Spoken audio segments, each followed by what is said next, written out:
This is an update with Duke. And Duke shared his success story a few months ago. And if you haven't watched the first interview, you should definitely check it out. We'll put a link in the description for you. But recently, Duke hit $3,000 in 1 month, and that was back in December, so that was part of the retail season. He's settled out at about $2,500 per month at this point in time, which is like early in 2019. This interview is awesome because Duke shares tons of details. So an interesting thing is Duke has two sites now. One has about 500 posts and the other one only has about 70. And he lets us know the surprise is that the site with fewer posts is actually more profitable, and he's having a little trouble with the site that has all that content. So we kind of dig into that. Additionally, Duke tells us about his Pinterest strategy, and he put a lot of time into this, and I've been sort of negative on Pinterest and spending time there in general, but Duke has figured out a system. He's been able to get traffic pretty quickly using Pinterest. The other cool thing that Duke lets us know about is link building, or the lack of link building. And I think a lot of the early success is around not necessarily the keyword golden ratio, but keywords that are similar to KGR compliant terms. So let's get to the interview now, and I want to thank Duke again. He's been a big supporter of the channel overall, and it's great to speak with him and have him in the community. If you have any questions for Duke or for myself, please leave a comment and let us know. And if you want to get another update from Duke in the future, let us know also. I may be able to convince him to chat with me again. So let's get to the interview now. What's up, Duke? How are you doing today? Well, it's another day in paradise. Even though it's raining, it's still nice. And finally got done with the move that we started back in November, and so we're starting to get on schedule again and get our routine going.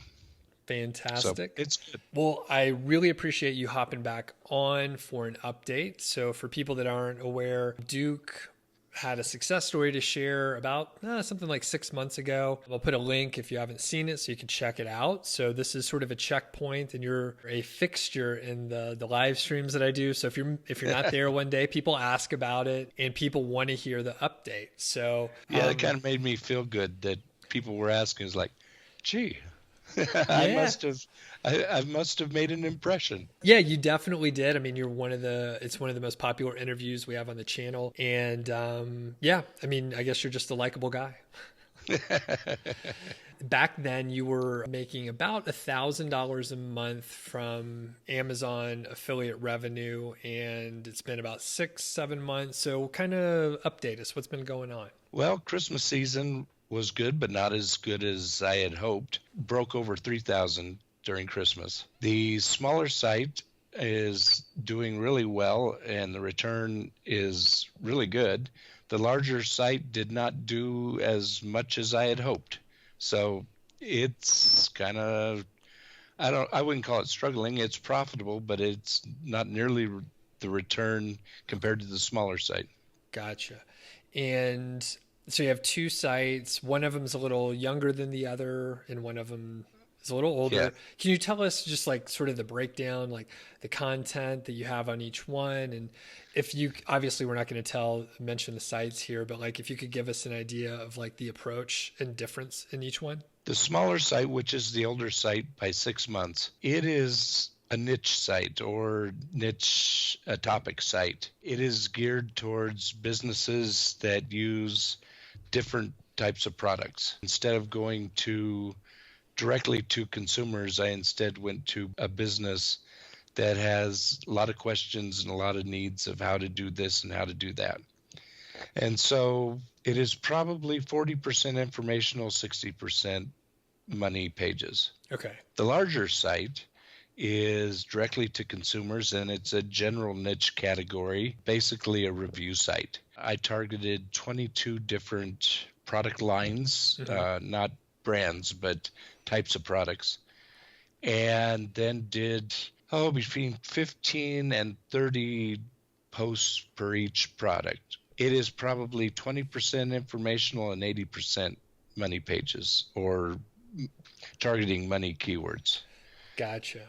Okay. And over there, it sounds like if I do my math right, you have a few hundred articles on the larger site. 540, I think. Okay. Did you write all that? No. Okay. There was a lot of lessons I learned with this larger site that is serving me well now, but was quite the struggle at the time. I didn't write, I might have wrote 10 of them. Cool. Okay. All right. What I want to do is dig in on that larger site. And when did you start that one? Last December. Okay. So last December. So that is like 2017, right? December 20s. Like, Yes. okay. Yes. Okay. We're in 2019, right? Yeah, 2017. I get this question all the time, right? So it's like, oh, I found several different product line keywords. Can I create a general site? And my answer is, well, I wouldn't do that, and I never have. But people do that, and I have seen some that make money and they're successful. But usually the cautionary tale that I give is like, well, that means you're competing against like the Wirecutter or other very large sites. And typically you're spread too thin. There's a lot of content that you have to cover and you'll never finish, right? It's like a never ending battle to catch up. It's always a compromise. So again, I've never done it, but from my observations, that's what I see. So what do you think? What did you learn? Well, I had heard the same, you and others say it wouldn't be recommended, but I have a little bit of a contrarian personality in me. Sure. When somebody says you shouldn't, sometimes I do. Right. And I also wanted to test my skill to see if I could. Would I recommend it? No, for two main reasons. A, the competition is a lot tougher. And B, to get Google to see you as relevant for the topic that you are trying to rank for is much tougher. I've made it profitable, so it's not like I lost money or it didn't work, but it was 5 to 10 times the work in order to get it profitable. Yep, that's a good way to put it. And most people, as you know, they would never follow through as far as you did with the you're a stubborn man, I could tell. Yes. So like you published the 500 articles, you invested probably thousands of dollars into it just on content without the guarantee, right? Like we're all taking a risk, investing our time and energy and money into it. It's great that you got it profitable, but at the same time, like you're saying, it was just more work than it needed to be potentially. Yeah. Well, my smaller site up until just recently only had about 70 articles on it, yet it made more money than my larger site. So just to emphasize again, so it's like 70 articles versus 500 and something, and it was more profitable. That tells you exactly what you need to know. Right. I haven't decided yet whether I'm going to do something with the larger site. I don't know if I'm going to sell it. I might sell it. It's profitable, making about $1,000 a month, so I could make a little bit of change off of it. Or if I'm going to break it down into about 3 different niche sites. Now, so I haven't decided yet. Now, I can't remember the name of the site, but there was a large site like Wirecutter size, and they were acquired, and the new owners broke it up to like 6 new sites. What was the name of it? About.com, I think. Okay. They switched it to, there's about 6 different sites. Now I can't think of the names off the top of my head. I think it's like Life something. LifeWire's one of them. LifeWire, okay. Yeah. So the point is, they, like About.com obviously had like a crazy amount of content all over the place. And they were like, hey, like, let's try this. Maybe it was a lot more strategic. I'm summarizing. Mm-hmm. I read the headline, but I didn't read the whole article. Right. So basically they split it up in like profit, traffic, like you could see it. If you just do some investigating, you could see the growth that they had. So it's an interesting idea. And you said it's making about $1,000 a month? Yeah. Okay. What's the other site making? It makes between 1,000 and 15 now. Okay. So you're about 2,000, 2,500 consistently. Yep. Nice. Yeah. And you started the older site at the end of 2017. So within a little, like in about 18 months ish. 18 months. You hit about $2,000 a month. Yeah. Nice. Very, very cool. So with the amount of content that you published on the larger site, from a content standpoint, what did you learn about, hiring writers, working with writers, just running that machine of content? Well, I started off by trying the Upwork method. and hired writers. And honestly, I could not find ones that did a good enough job. Mm-hmm. I kept on they would say they were native English speakers, send me something that looked good.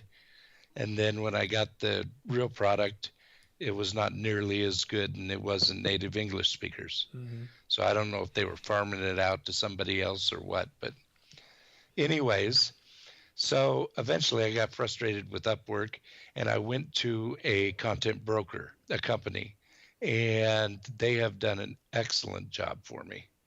And so for about I pay $20 1,000 Mm-hmm. for 1,000 words, and they produce great content. Okay. As good or better than I could.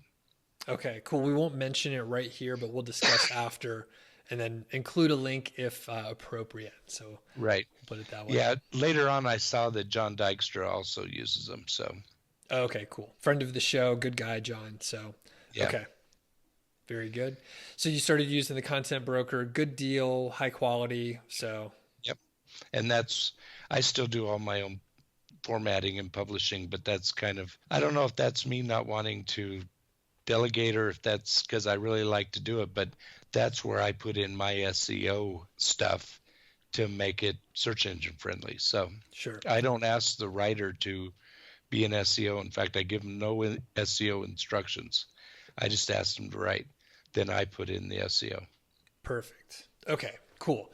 And I think it's good. Like at some point you have to do the QA, the quality assurance at some point. So that right. It's a fine time to do it. Right. And then you could put in the portion, right? The SEO expertise that you don't want to outsource. That's your specialty. Right. So, yeah. Well, on to SEO. When you get the content, actually just take us through the process. What format do you get it in? How do you upload it? Like what are you doing for the SEO portion? I get it in a Word docs format, and I just I'll put in the title. A lot of times I've just given them the keyword as the title, so they have the keyword, and then I'll rewrite the title. So I'll put in the title, and I make sure that the keywords in the title and in the URL and the meta title, meta whatever, H1, all that stuff, which WordPress normally does for you automatically. My sites are running, and you've mentioned this theme before, but they're running on the Rehub theme. Mm-hmm. And so, and it uses WordPress Bakery. It used to be called Visual Composer or whatever. So instead of using the new Gutenberg, I just switch it over to Visual Composer, and I'll just paste the article into the content area. Then I'll add an H2 that has the keyword in it. I will make sure that the keyword is in the content once. There will be variations of the keywords in H3s. I'll put in an original image. In fact, I use a Pinterest optimized image, so it's a vertical image instead of horizontal. And I'll put sometimes, it all depends if I'm getting lazy or not, but I'll put the keyword in the alt tag of the image. Yep. And usually it's best read widgets image. Right. And that's my little alt image tag. Okay, good. Yeah. All right. And then like what you do, the first mention of the product, I'll link it to Amazon. Then under features, I have a content box that I get from Content Egg that shows features, price, and images. All, you can tab through them and see everything. And then I'll go through and I'll list it once more in a little call to action box at the bottom of the article. Okay, good. So to summarize some of the technical stuff, so you're using the Rehub theme.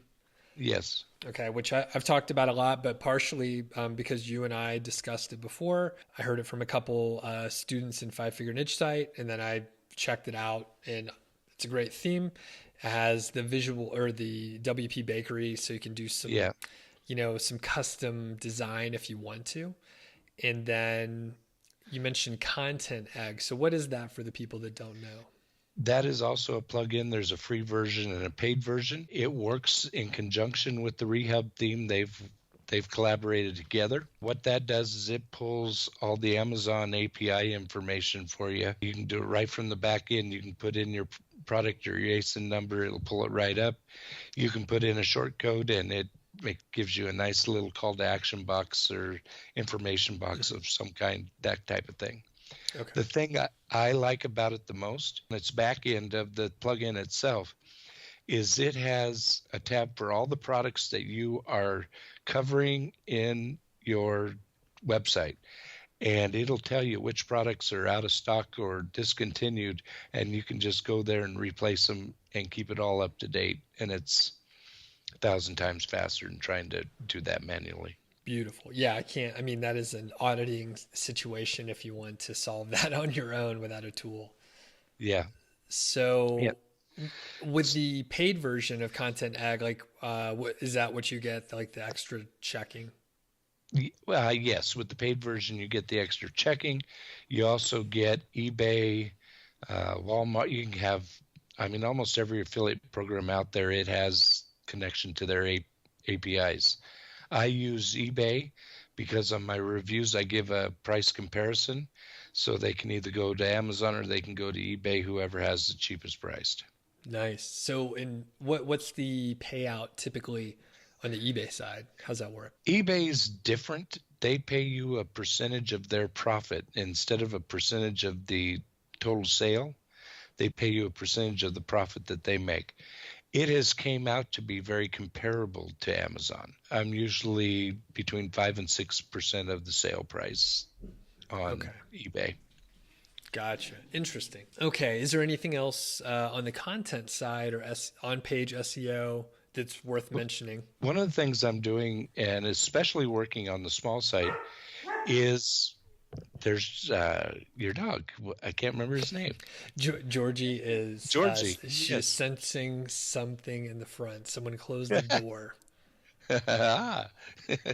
Anyways, one of the things that WordPress Bakery allows you to do, especially as it's fitted with the Rehab theme, is you can actually do your own related content at the bottom of the post. So you just pull it up, you can do manual, then it'll search for, you can put in like, say, put in red widgets, and every article on red widget, it'll pull it up and you can start adding them.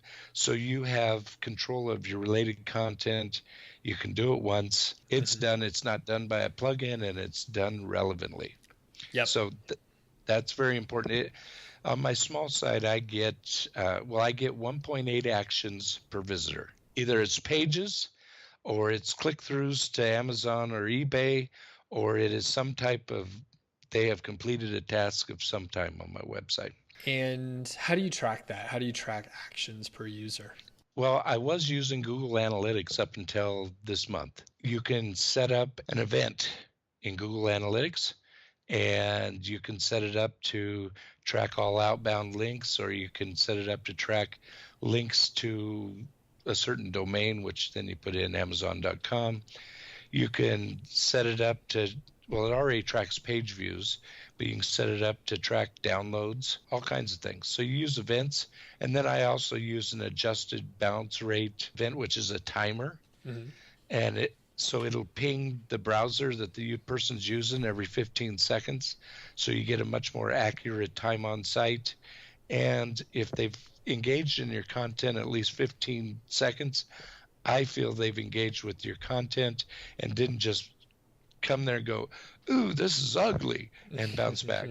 A lot of people ask about how to track this stuff. Was it pretty easy for you to set up? I used Google Tag Manager, which there is a couple good tutorials on YouTube.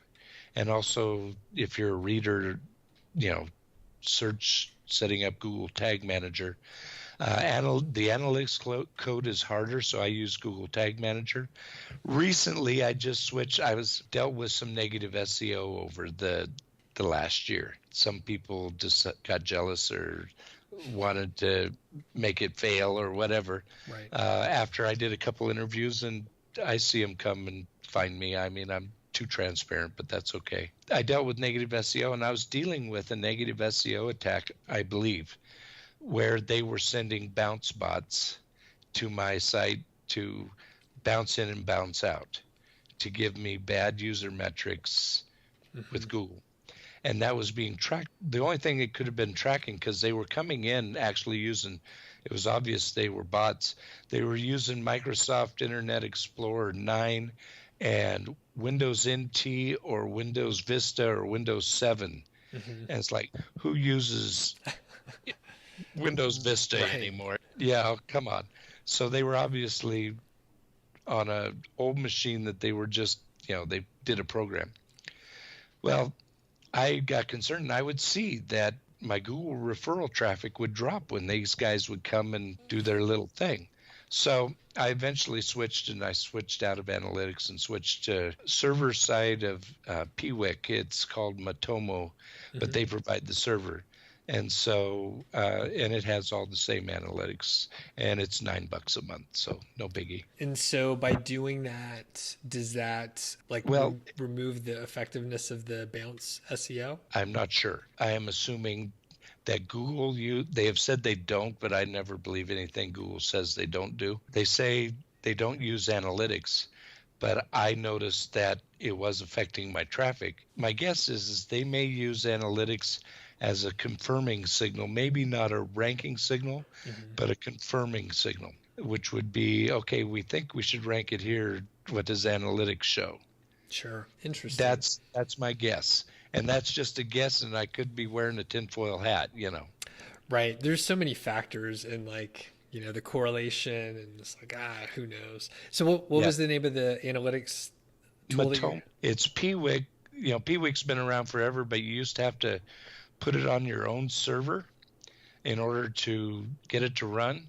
It is called Matomo, Matomo. I typically stick to analytics for simplicity, and then I've actually never, even as data driven as I am, I've never gotten into tracking the clicks and the activity and stuff on the site as much.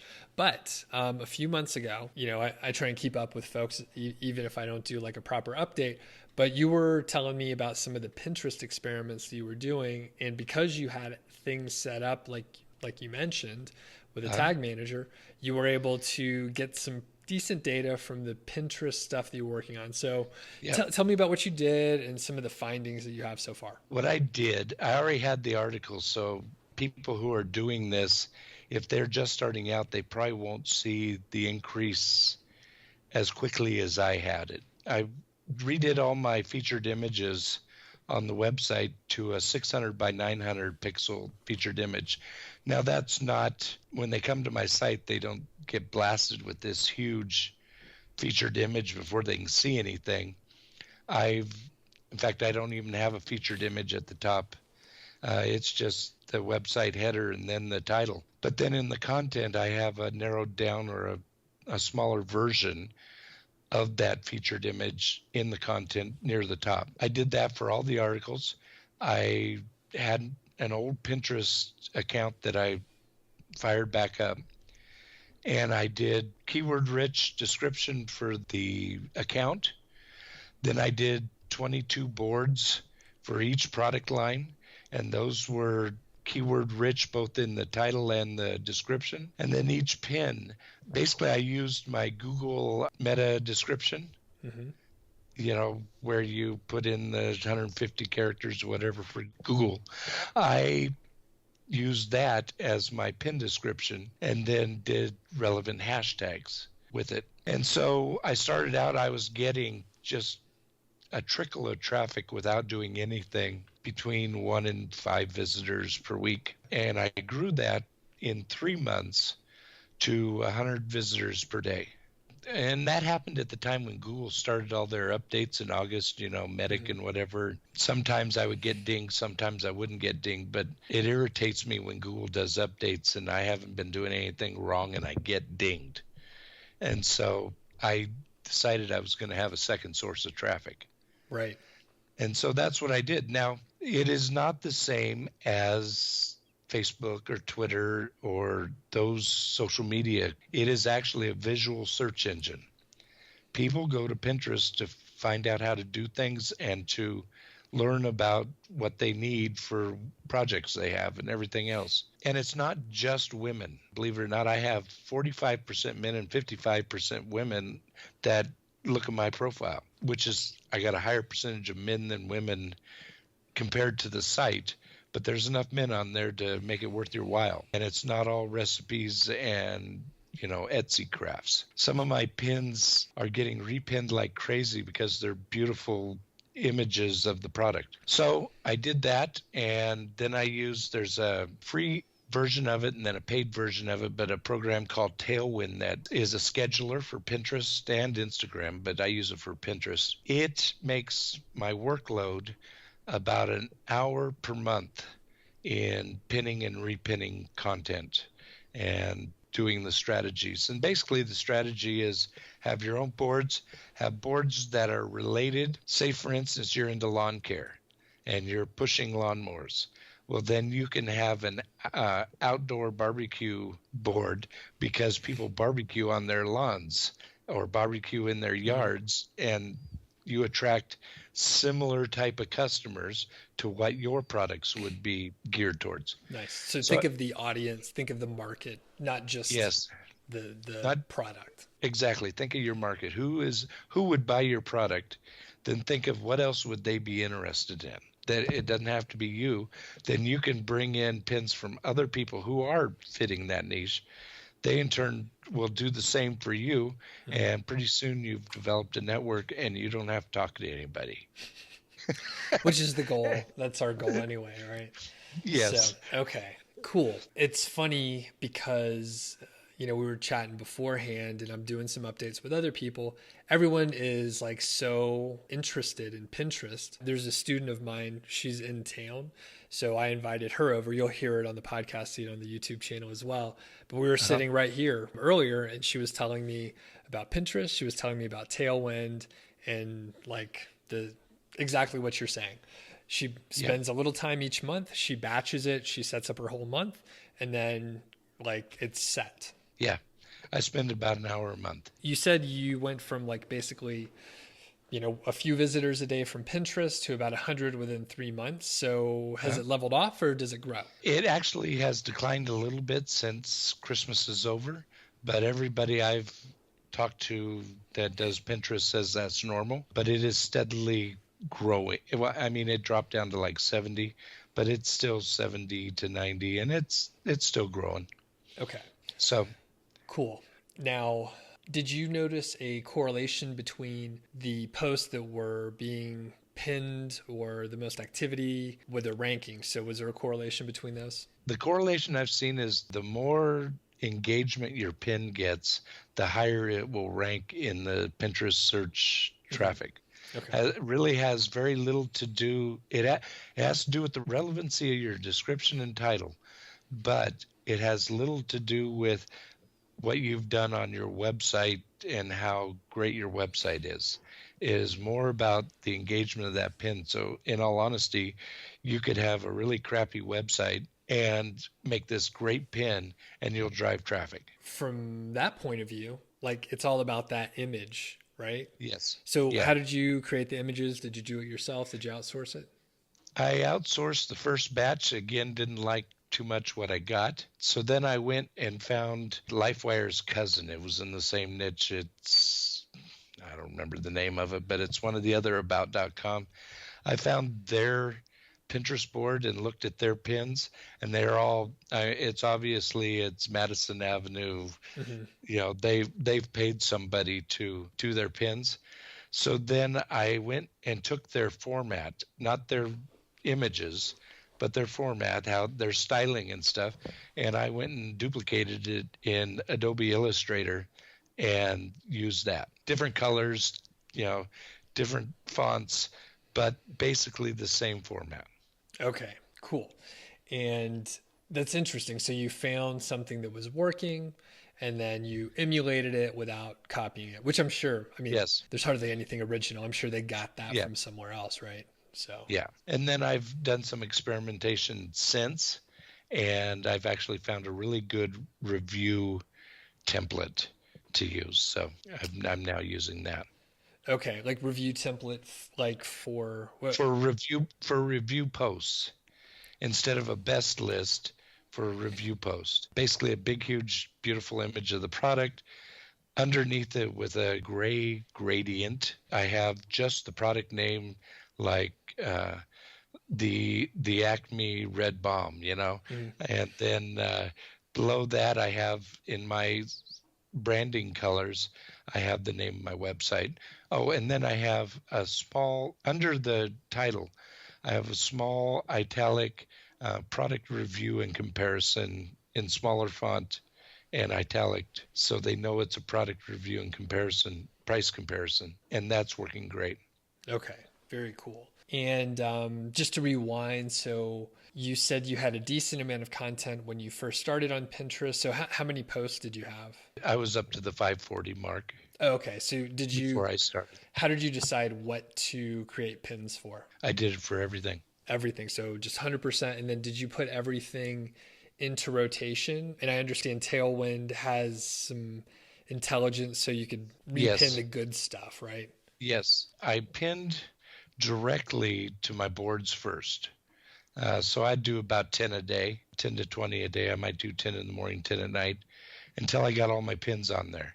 Then I started rotating them through Tailwind and pinning them to relevant boards and that kind of stuff. Okay. But I pin directly first. Okay. Don't use Tailwind to start the pin. Use it to pin from Pinterest. Okay. And at this point, we're getting to area, which I don't even know what you're talking about, but I understand. So you create your eyes are glassing over. So you create your own. I could care less about Pinterest, but I think I'm going to get into it since I've heard about it so much, and I'm like, you know what? There's probably an affiliate program for Tailwind, right? So I'll check it out. You create your own boards. You created 22 of them. You populated each of those boards with all of your 530 posts. And then after that, you started pinning other stuff into your boards also? Not into my own personal boards that have my products. I created relevant boards, pinned other products plus my products into those boards. Okay. Other people's pins plus mine. Gotcha. So the 22, we'll struggle through this together. So the 22 boards you filled with your own stuff, and then you created other boards. Yes. In which you pinned other people's stuff as well as yours. Yeah. For instance, if you had, let's use fruits. Let's use fruits like pears and apples and bananas. Okay. So let's say you have pears, apples, and bananas boards. Then you could have a tree horticulture board. You could pin your articles from pears, apples, and bananas. I don't know if bananas come. Yeah, bananas come from trees. Yeah. And also, maples and that other people are doing, plus tree care and pesticide or pruning or whatever you do into that board. You could then have, say, a fruit recipes board where, make fruit salad and how to make apple pie and different things. And you can do your apple and your fruit into that one as well. Honestly, if you're thinking about your target audience and what they're going to use stuff for and what they're going to do around the stuff, you can have an endless amount of boards. Okay. And do you keep creating new boards, or are you you're happy with where it's at right now? I'm happy where it's at right now. When I started doing Tailwind more, I found I was lacking in some categories, and I can just tell you these categories because they have nothing to do with, they have to do with my audience, but not with my site. There's a lot of clothing websites that use Pinterest. So I did a clothing deals. I'm never going to review a piece of clothing, but I'll do clothing deals. I have electronics. That's a broad. And I have some of my stuff in that and a lot of other people's stuff. I have jewelry and home crafts and food tips. These are all things that would be around some of my products. So like when you start pinning other people's stuff, do they see that you pinned it and then they'll check out your stuff potentially? At times. And times they'll follow you. And the good thing about Pinterest, it doesn't matter if you have one follower or 100,000 followers. Honestly, Pinterest doesn't use that anymore in their search rankings, which is what you want, is their search rankings. Okay, cool. Because I remember there was a stretch where I recall, it was a very big deal to have so many followers, but I guess they've changed up their algorithm a bit. Yeah. Okay. Yeah, it's based on the relevancy of the pin and people's reaction to it. Okay. Interesting. Very good. And like I said, I'll have to get into it now that I've heard Tailwind like multiple times already in the last couple of days. The nice thing about Pinterest is actually it converts better than Google traffic. It is not a lot better, but it's a couple percentage points higher than Google traffic. Okay.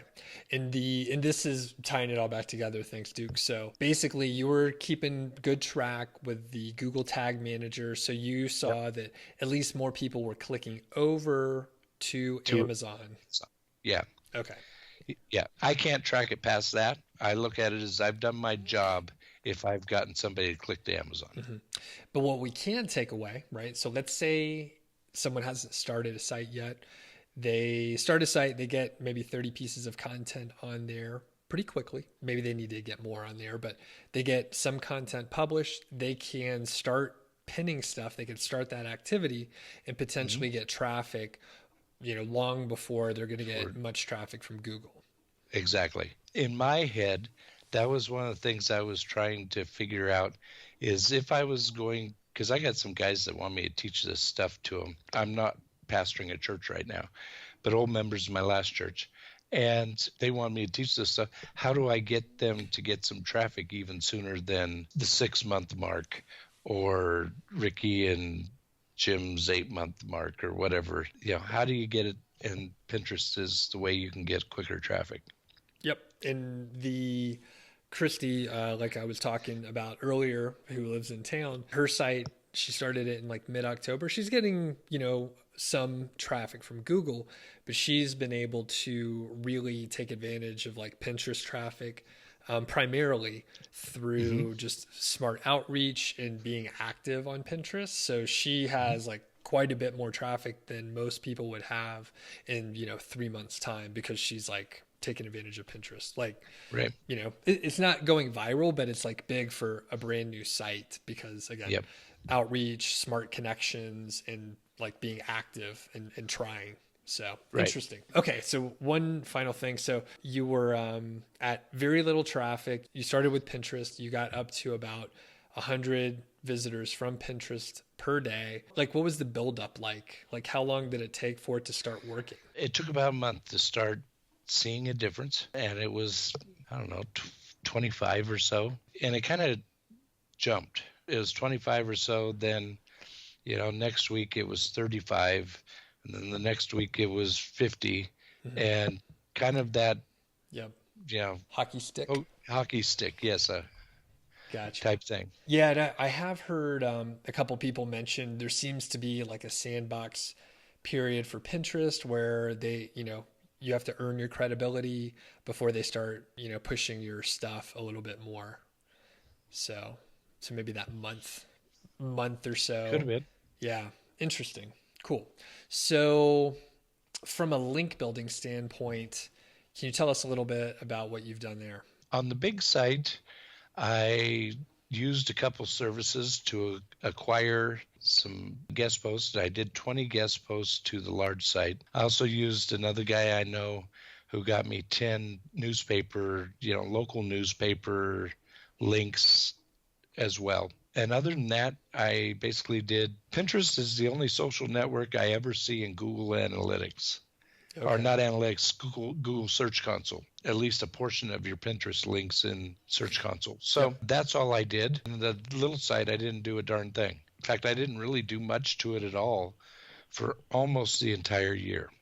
I'm doing stuff to it now, but I didn't do stuff to it almost the entire year. Just let it cruise along because I was bound and determined I was going to make that large site pay. I wasn't going to lose my money. Right. Interesting. So for the smaller site, basically no link building at all, right? No. Okay. No. And then is that keyword golden ratio based, or is it something else? Probably 30% keyword golden ratio based. The rest was just keyword research. I started off using Keyword Finder. I don't use it anymore. Keyword Finder works fine for informational articles. I think it fails some with buyers' keywords. Its keyword competition tool metrics doesn't work as well.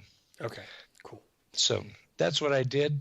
Some of them were pillar posts. I got a couple really huge pillar posts and some best lists and not a lot of product reviews, but that's changing. So it sounds like since you did a lot of link building for the larger site, and then you haven't been doing as much and you're making more money on the smaller site. So it sounds like maybe you're not that interested in doing link building. Is that accurate? I've never been interested in it. And at this point, I'm just not seeing the return on it. There was a time when I used to be able to build links and rank. You would see movement. I haven't seen any movement. And so I'm looking at it from a business standpoint, and I can spend $1,000 link building, or I can spend $1,000 on content. Well, $1,000 of content is going to make me more money than the $1,000 of link building. That's just the way I've seen it at this point. If somebody can show me different, I'd love it, but I can't figure it out. Right. Well, then the other thing is basically whatever you want someone to show you, there's someone who's selling you something who could show you something that'll make you want to buy whatever they're selling. So I totally understand what you're saying. And I mean, for a lot of people, the link building portion, like you said, you've never been interested in link building. That's not as fun. If you find it fun, like you're in a rare group, a lot of my friends, they do enjoy the link building part of it and just the outreach part of it and blah, blah, blah. My observations anecdotally over the last, year, 18 months or something is like the links take a while to kick in, and it's like you have to be consistently getting links over 3 months, 6 months, 9 months, and then like the links don't kick in all the way, maybe for a year. So it's like you do all this stuff and it's hard to tell, probably because, people like you and I in the past, we built a lot of links and we would see things happen. We would adjust the anchor text. We would add more links, and you could just see what worked. And then you could abuse the system where with a long enough timeline, it takes the ROI out of it so that you're left to do something, hopefully that makes the internet a better place versus like, building links that are garbage. So yeah, I think there's a lot of randomness into it, and links still help, of course, but it's hard to tell like what links are helping. And then there's other factors too, right? I think maybe, right? Don't necessarily do this, Duke, but I'm thinking the larger site, maybe it was so competitive that the links that you got were maybe like just a drop in a sea of many other, sites that had tons of links, where like your smaller niche, like you're ranking without links. Like what if you had a couple links to a couple pages that needed it? I don't know. That could be interesting. Yeah. Yeah. All right. Is there anything that, interesting going on that you want to, that I didn't ask about? That Not really, other than I'm basically doing this full time now. We were already set up fairly well. We, done Dave Ramsey's course. My wife's really good with saving money and not going in debt and all that stuff. So we're debt free. So we're able to do this full time now. So it was 18 months to get to the point. Other than that, I don't know. I think we're doing good. It's fun to be in it and doing it. I've been blogging since 2011, and I have worked at numerous different ways of trying to monetize my efforts on the internet until I came across you and Human Proof Designs and Authority Hacker. I had not cracked the code yet of how to do it. My biggest website, which is my blog, it's probably at 50,000 visitors a month, but it only makes $450 a month on advertising. Right. So the return on investment with the niche sites, it's been good for me. It's been a life changer for me. Nice. Very good. Well, that's cool. That's good to hear overall. And the podcast, which we're going to put this both on, if you're watching this, it's on the podcast too. And then for people that are listening to the podcast, we're putting it on the YouTube channel. So there's some cross-pollination, but we have the luxury of covering and talking about whatever we want. So the financial independence could be cool for us to talk about sometime in the future, Duke. So if people are interested, please let us know. My wife is really good with numbers too.